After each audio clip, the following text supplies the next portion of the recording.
Well, you can't put your finger there unless you want to run for president. Hey, guys, Adam Ray here. I'm going to take my gum out and put my attention to you, the viewers. Welcome back to the About Last Night podcast. What a weekend. Dania, Improv, thanks for coming out. People of Fort Lauderdale, you really stick to your guns, no pun intended. You're not afraid of hurricanes, and you love gators and incest. But thanks for coming out. The shows were great. This weekend, we got a whole new batch of shows at the Covina Laugh Factory, West Covina, California. Yeah, that's a real fucking place. And yeah, I'm going to go there because they got a new comedy club July 20th through the 23rd. Tickets at adamraycomedy.com. Come out and see me. 5-6 shows. And then the weekend after, Stand Up Live, July 27th through the 30th. It's going to be 197 degrees, 1 degree off from Nick Lachey's favorite number. And the shows are selling quick, so get your tickets at adamraycomedy.com.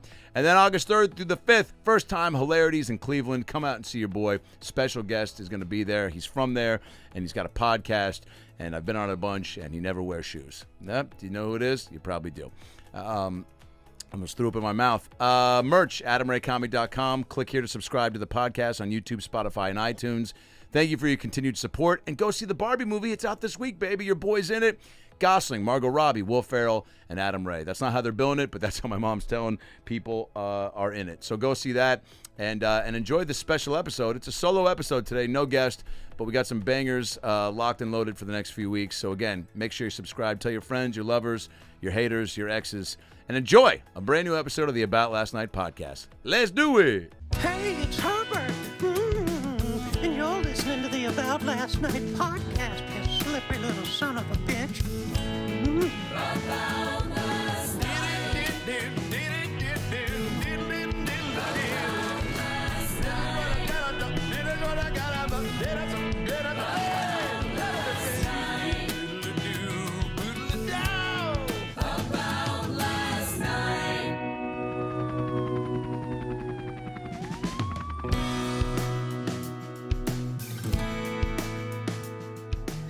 Hey guys, welcome back to the show.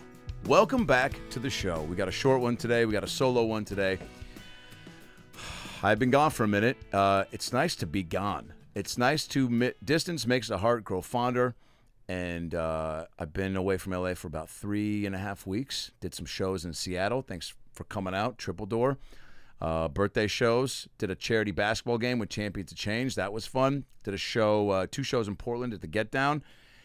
And then came home and did the 4th of July and then went to 3 E's Comedy Club in Colorado Springs. Shout out to them. Great new room. Go out and support them if you live in Colorado Springs. There was a guy in the front row that said, "Let's go, Brandon." You know, certain people say certain things and you go, I thought we were done with that. But look, I guess certain Trumpy catchphrases don't have a shelf life. And this guy was actually, here's what I will say about the Let's Go Brandon community. This guy and I, look, he did it after a Trump bit I was doing, and I go, cool, man. I go, oh, I didn't know people were still saying that. It's almost like when you see someone listening to an iPod. You're like, oh, I thought we moved on from that. But I was a little starstruck. We kind of got into it, and then he kind of tried to pull the rug out from under me by saying, "Oh, you struggling with the air up there?" And I was like, first of all, great movie with Kevin Bacon. Quick side tangent, when I met Kevin Bacon at the Comedy Store about 4 or 5 months ago, so now you've got 1 degree of Kevin Bacon. If you watch this podcast, I met him. He was in the crowd. He comes up to me, very sweet, talked for a while, and I go, man, The Air Up There is a great movie. Legendary, some would say, and I'm saying it right now. And he goes, God, I fucking hate that movie. And I go, oh, no. I've upset Kevin Bacon. And when you upset Kevin Bacon, the whole equilibrium of the universe gets out of whack. Babies start queefing. People start, reverse ejaculate. Like everything, nobody's comfy is what I'm trying to say. Bacon was genuinely perturbed. And I said, well, everything else you did is great too. And he was like, nice save. And I was like, fuck. Friendship. Demolished. But great movie. I still stand by it. The basketball movie that Sandler did on Netflix called The Hustler or Hustleman or it's kind of, loosely, it's a similar story where there's a scout finding a young European guy, and in The Air Up There, Bacon, I think, goes to Nigeria. What if the rest of this podcast was me just explaining the premise to the air up there. I wouldn't be mad about it. You guys would tune out. Bacon would tune out. I don't know if he listens to the podcast. I know he does a lot of Hyundai commercials. I digress. So the Let's Go Brandon and guy and I kind of get into it, and then we squashed it, and then we really chummed it up post-show. And that just, lets you know, we're all different, but we're not all that different. Who said that? Tom Cruise, as he was jumping off of a building into a fucking ocean to fight a shark. Is that what happens in the new Mission Impossible? I don't know. I'm going to go see it tonight. Here's what I'll say about Tom Cruise. Fuck, dude. I mean, what do you lack where you need this adrenaline rush? Do you know what I'm saying? Like, people that do crack and meth, you go, oh, booze ain't enough. People that do comedy, love from your family wasn't enough. Case in point, look at any of us that do it. We needed more attention. Cruise, jumping off planes, sliding down buildings. I mean, butt fucking clouds. This guy's done it all. That should be on his business card. Jumping off planes, sliding on buildings, butt fucking clouds. Hi, I'm here at the Tom Cruise School of Stunt Shit. We teach you how to be a gangster and a baller in the same sentence. Tired of your friends making fun of you for falling off the diving board? Tired of spraining your ankle, falling out of that Uber pool? Tired of taking Uber pools because you're poor and and you suck? Well, give me $60,000 and I'll turn your life around. Here at the Tom Cruise School of Stunt Stuff, or Stunt Shit. It's a working title. But either way, Cruise is involved. Or maybe you just call it cruise control. Either way, that guy has a zest and a passion for the thrill. He just gets bored easily. Can you imagine that guy in the bedroom? Like, he's just like, he's just going down on a girl and he's so bored. He's just like, I could be fucking on the moon right now, paragliding into Mars, but instead I'm licking you. I don't know how he sounds, but yeah, I don't know. That's a next level gear that I'm glad I don't have. Like I said, I don't have the money to go see the Titanic, and I don't have the lack of zest for the day-to-day. Doing a podcast fills me up. Turning the shower water to cold real quick before I get out. That's a nice little adrenaline rush. Sneezing while you take a pee in a public urinal. Oops, my piss got on a stranger's sweatpants. What's my next move? That'll make you think about going outside. I am excited to see the movie. I haven't been this excited to see a movie probably since, I don't know, the new Jungle Book with Bill Murray. I don't know what I'd do if I met Cruise. That's a guy, too, that's so intense. Like, you always think about, what would your icebreaker be? What would you say to Tom to get him to, like, give a fuck? Because, again, he's seen it, done it, been it all. So you go, what do you... I think most people probably just go, man, Top Gun was top notch. Yo, Jerry Maguire. Hey, Tom, show me the money. Hey, Tom, it's risky business. You just say his titles of his movies. Hey, are you, hey, I'm the first samurai. Nice to meet you, last samurai. He's like, dude, I'm going to fucking kick you in your taint with my pinky. And you're like, only Chuck Norris can do that. I'd like to see Tom Cruise fight Chuck Norris. Tom Cruise is a guy, too, you could see running for president and winning. Arnold did it as governor. Tom Cruise arguably is probably more famous than Arnold Schwarzenegger. Who'd be his running mate? Nicole Kidman brings it full circle. His first wife. First wife? No. They were married during Eyes Wide Shut. Or did they just met and they fucked? What's the story? How does it go? I wish I paid attention to more celebrity gossip. I know Nicole Kidman and Tom Cruise, I think, married and fucked, and they fucked. Did they fuck? I don't know if they fucked. Maybe they're just married. Maybe Tom Cruise doesn't ejaculate. Maybe that's why he's got so much energy to take on all these thrill-seeking moments. I will say this about my last 2 weeks in Seattle. The All Star Game was up there. I went up there. I participated. Not in the game. Not in the celeb softball game. Thanks, MLB. Not bitter about it. Just kidding. Totally am. Oh, yeah, you had Skylar Aston and JoJo Siwa. So Seattle. So Seattle. JoJo Siwa from Dance Moms. So Seattle. Skylar Ashton from Pittsburgh. So Seattle. Yeah, my boy Adam Devine in there with Two Bad Hips. But, he's got a new movie out called The Outlaws. And he's famous and he's funny, and I get it. And he's my boy. So I'm not throwing shade at that selection. Joel McHale, Mercer Island native. Seattle, bleeds it, loves it, lives it. Throw him in there for sure. You had some ex-Mariners. Love that. JoJo Siwa. So Seattle. Wow. It is what it is. At some point, you just got to go, hey, man, it's on me. I got to have more shit going on, I guess. I'm in the Barbie movie that's coming out next week. This week. Oh, this week. July 21st. Gosling and Margot Robbie. I'll say this about shooting that movie. And then we'll get back to the All Star Game festivities in Seattle because it was a blast. And Seattle did it right. Seattle knows how to put on a show, and they did. And if you haven't been to an all-star event ever, highly recommend it. The Fan Fest part, the Home Run Derby, again, coming right back to it. The Barbie movie was a lot of fun. Margot Robbie and Ryan Gosling are true movie stars. Attractive as it comes, dialed in, rock star pupils, professional too. Just dialed in. Greta Gerwig, who wrote the movie with her husband Noah Baumbach, Marriage Story, Squid and the Whale. They've done it all. Greta, Lady Bird, gangster. It's a real silly film, is what I've heard, and it was funny. And our scenes are silly. And I met a kid who told me his roommate cut the trailer and said that my scenes were in there and funny. So I'll go off of that. I'll go off the Uber review. I gave him 5 stars just for telling me that he recognized me from playing Vince McMahon on Young Rock. R.I.P. Great show. Shout out to The Rock for living a cool life and then capturing it on the screen. But yeah, Gosling. So I joke about this too. I was like, man, if they told me, hey, you could have sex with one of them, who would it be? I'd be like, hey man, I'm gonna have to sleep on that. Because I don't know. But Margot Robbie.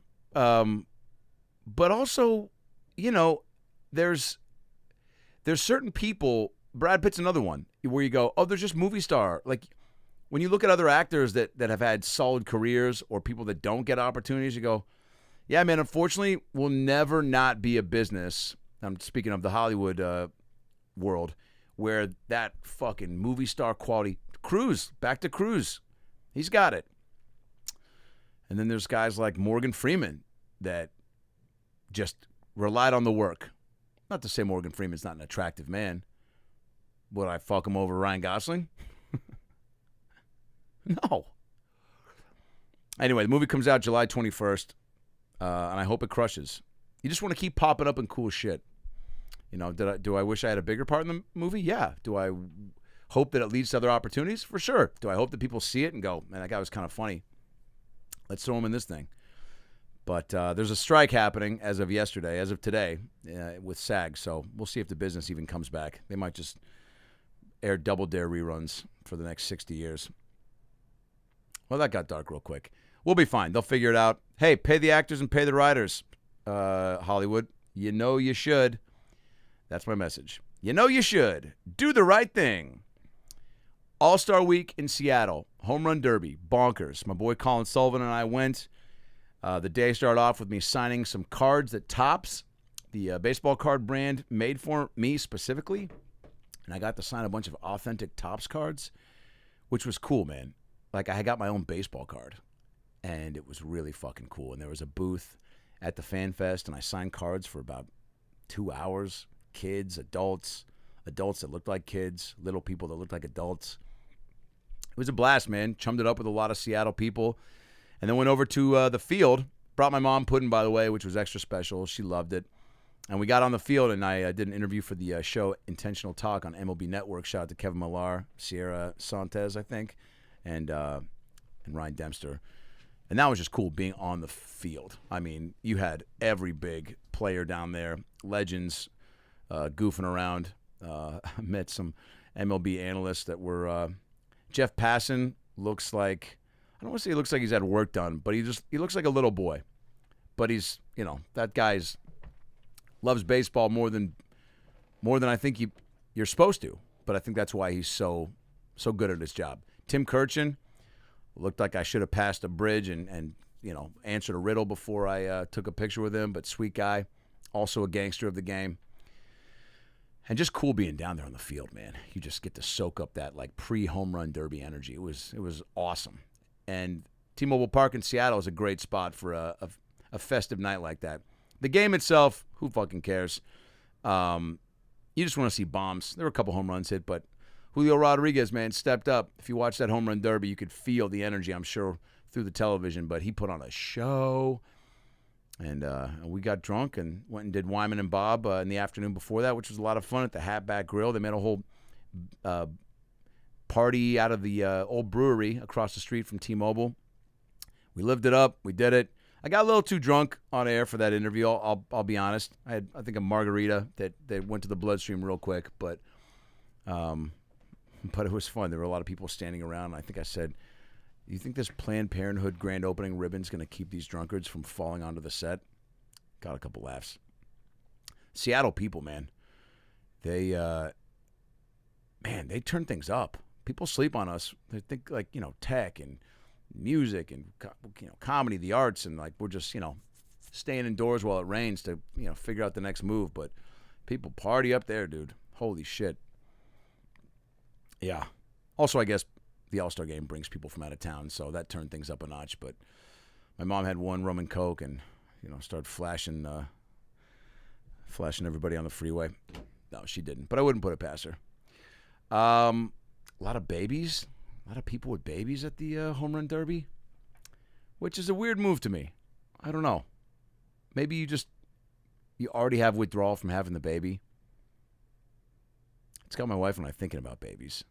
We're not there yet. I think we're still 3 years away, which feels weird to say, but also feels great. The last few days, not having to answer to anybody but my wife and my dog Pickles is really great. I don't know. I go back and forth. I've said this before. You got certain friends that have kids where you go, "Oh, man, thanks for having this kid," because you're showing me how bad it truly can be. But that's also every kid. No kid is a home run. My 8-year-old nephew goes in waves of being real sweet. I gave him a bag of gummy bears, and he wanted my jersey from the Champions of Change charity basketball game in Seattle, and he asked me to sign it, and he was really sweet. And 2 days later, he was biting my ankle and smacking me in the left nut and saying, you don't want to wrestle, you pussy? And I was like, dude, you're fucking 8 years old. He talks a lot of shit, but, then my mom and stepdad's dog started chasing him and he started crying. So it's like, you forget, a kid is still a kid. Who said that? Tom Cruise. I don't know. It feels like there's no right time to eat a Reese's or have a baby, but I think there is. I think you can be not prepared and not financially set, and then also bringing a kid into the world at this stage in the game. Dear fucking God. It's only going to get weirder. Imagine people that had babies this year and they're like, wow, OnlyFans? Now I got to worry about that. I got to worry about, it used to be just like Craigslist misconnections I had to worry about. Now I got to worry about OnlyFans and fucking, pedophiles are still out there and, I don't know. The Baja men still don't know who let the dogs out. There's a lot going on. And I don't want my kid to have to, be front and center and face that all head on. Let alone college, fucking get a job. I mean, dude, how do you get a job? My brother-in-law is about to drive the city bus. Dirte. My brother-in-law, Dirte. That's a guy you want driving the bus, though. A guy that's seen some shit. I think he was a blood and a crypt at some point. I don't know he could do both, but I think he did both. Did he do both? I think he did both. Blood and a crypt. It's like playing for the Celtics and the Lakers. You had a foot in both pond. But that's a guy you want steering a big wheel like that. Also, because, look, we get people that are cuckoo for Cocoa Puffs all the time riding the bus. I haven't been on a bus, thankfully, probably in a hot minute. Definitely took it around when I first got to L.A., and that was definitely one of those things where you're like, oh, I saw a guy drink another guy's Diet Coke. I saw a guy chase a baby stroller down the hill when we got off the bus because the guy who was just a regular, decent citizen, was chasing the stroller because he thought a baby was in it. And someone was screaming, "Oh, my baby, my baby." So this guy's chasing after it, and it turns out it was like a homeless guy's stroller filled with cans. A homeless guy tackled the dude to the ground, and started like, just throwing haymakers on him. The cops came. They're like, "What are you stealing this baby for?" He's like, "Dude, look in the stroller. It's fucking Sprite cans." The homeless man was like, "He's trying to take my baby." So, that's bus people. Should be a show. Taxi Cab Confessions was a nice program on HBO back in the day. I'd love to see bus people. Because guess what, man? You get all walks of life. Sweetheart, I'm hungry. Well, why don't you make yourself some soup again? Can't we go to the grocery store? I hate going to the grocery store. It takes too long and people try to kidnap you. Hey guys, Adam Ray here for the About Last Night podcast. Are you also having trouble potentially getting kidnapped at the grocery store? It's a real thing. It's happened to my wife twice. So, HelloFresh is here to save your life with farm fresh, pre-portioned ingredients and seasonal recipes delivered right to your doorstep so you don't have to go to the store. You can just count on HelloFresh to make home cooking easy, fun, and affordable. That's why it's America's #1 meal kit. My wife and I have been using HelloFresh for a couple years now, and we're obsessed, okay? We love to cook. She loves to cook. I eat the stuff she cooks. And there are so many great recipes that they're coming out with, especially just in time for summer. You want all the good tasting food at your doorstep, and HelloFresh has it. From chef-crafted seasonal recipes to their new Fresh and Fit summer menu, HelloFresh brings flavor right to your door. Pre-portioned ingredients help cut down on food waste, while step-by-step instructions make cooking a breeze and not a chore. Do you know what I'm saying? You want your home to feel like a hangout place with crowd-pleasing eats. A backyard bratwurst or a tangy key lime pie. HelloFresh Market makes summer entertaining a cinch. The ingredients travel from the farm to your door in less than 7 days for a quality that you can taste. And did you know that HelloFresh offers more than just delicious dinners? They do. It's now easier than ever to skip that extra grocery store run by adding snacks, sides, and more to your weekly order. All you got to do is simply shop HelloFresh Market and take your pick from a curated selection of over 100 items. They got so much shit, man. You want to eat well this summer? HelloFresh's menu features calorie smart and protein smart lunch and dinner options, plus new vegan dinners to choose from. All you vegans, can you hear me? You're probably asleep because you're tired, but HelloFresh makes it easy to reach your food goals with flavorful recipes that leave you feeling satisfied. They offer 40 recipes to choose from every single week, so you're never going to get bored. That's the one thing about food. You don't want to eat the same shit if you're trying to eat healthy. HelloFresh mixes it up. They got fast and fresh recipes ready in 15 minutes or less. Plus, HelloFresh is 25% cheaper than takeout. It is. You know it is. When you Uber Eats and Postmates, that shit adds up. They feature quality proteins, fresh produce, and plans for many lifestyles. It's no wonder why HelloFresh, one more time, is America's #1 meal kit. Be a part of the HelloFresh family. Start living and feeling better right now. Go to HelloFresh.com/about50. Use promo code about50, I swear to God, for 50% off plus free shipping. Guys, HelloFresh.com/about50. And use promo code ABOUT50 for 50% off plus free shipping. That's incredible. If you like food and you like feeling good, HelloFresh is the place to be. So one more time, HelloFresh.com/about50, promo code ABOUT50 for 50% off plus free shipping. There's a movie called Grand Theft Lotto coming out. I think it's September with John Cena and Awkwafina, and I got a couple scenes in that as like a dickhead dad. Surprise. Typecasting. And I'm on a bus yelling at my daughter. There's that too. People that have like no shame with the public outbursts on bus situations, you go, God damn, what's going on with you where you can just have no problem just to be like, I guess that's the same thing too with people on airplanes that speak at a loud level. They just need to be heard. Saw a guy watching porn on a Delta flight about 2.5 weeks ago. Full volume. Nobody said anything. We'll be right back. We'll keep it right here. I think that if you're going to watch porn on a plane, it's got to be something everybody likes. And it's got to be, it can't be too verbal. Just have it be sound so that people kind of go, is that, do you hear, maybe just it's like the spanking sound, you don't want to hear any audible, like, especially the guy. You don't want to, like, nobody wants to hear the guy, or, whatever he's doing. You want to hear the girl sounds better, always.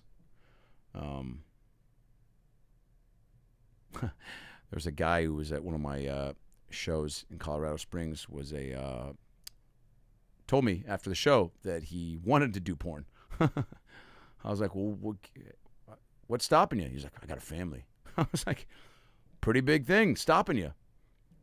I was like, does anyone in your family like not support it? And he was like, my wife's all about it. I was like, well, I feel like that's the person that would probably be driving the ship on if this is going to happen or not. So, he was almost looking for me because I was out, I'm out here in the business, and he thinks like porn and acting are kind of like synonymous. So he was like, what do you think I should do, man? You're out there in Hollywood. I was like, well, right, but I'm like not fucking on camera for cash. And he was like, not with that attitude. And I was like, touche. So he was kind of looking for me to be like the guy to like give him a nudge, be like, dude, you can do whatever you want to do, man. Believe in yourself, Damien. So that guy turns into the biggest porn star in the world. I forget what his name was Jacob or something? Jake? You got to have a fun porn name, though. There's a clip on YouTube of me at the Laugh Factory about 5 years ago. I met a guy whose name was Will Pounder. That was his porn name. Will Pounder. And then there was Mike Hawk, which, I think you can put that together. You got to have a fun porn name. It doesn't have to be funny. It should be fun. Dirk Diggler from Boogie Nights. That's fun. But I think some sort of fun play on words, like, huge gawk, huge gawk, I don't know. Or, berry, squishy tit, I don't know. Yeah, it needs to roll off the tongue. It needs, again, going back to like Hollywood names, Brad Pitt, Tom Cruise. That's fun. Will Pounder, fun. You'd probably rent that. You have rented that. But, man, that is a world I could not. I don't even think it's because I would be bashful. It's because I just think I would. You get tired, right? That's a lot. I think they go like 7-8 hours a day. They filmed a porn at a fraternity in my college at USC in 2004. And I remember walking by, seeing a whole film crew, and I was like, man, USC, dude, they film everything out here, man. There was an AT&T commercial being filmed last week with Carrot Top, and now, what is this, like Vampire Diaries? Nope. Some porn. And they said one of the guys, the porn stars in there, my buddy was in the frat, they were filming it, and he was like, dude, don't you ever worry about getting diseases? And he goes, hey, man, whatever I'm supposed to get is what I'm supposed to get. And my buddy was like, yeah, but also, like wear a condom or get tested. Like, I think there's probably some preventative measures you can take. And he was like, carpe diem. I was like, oh, that's not where you're supposed to use that.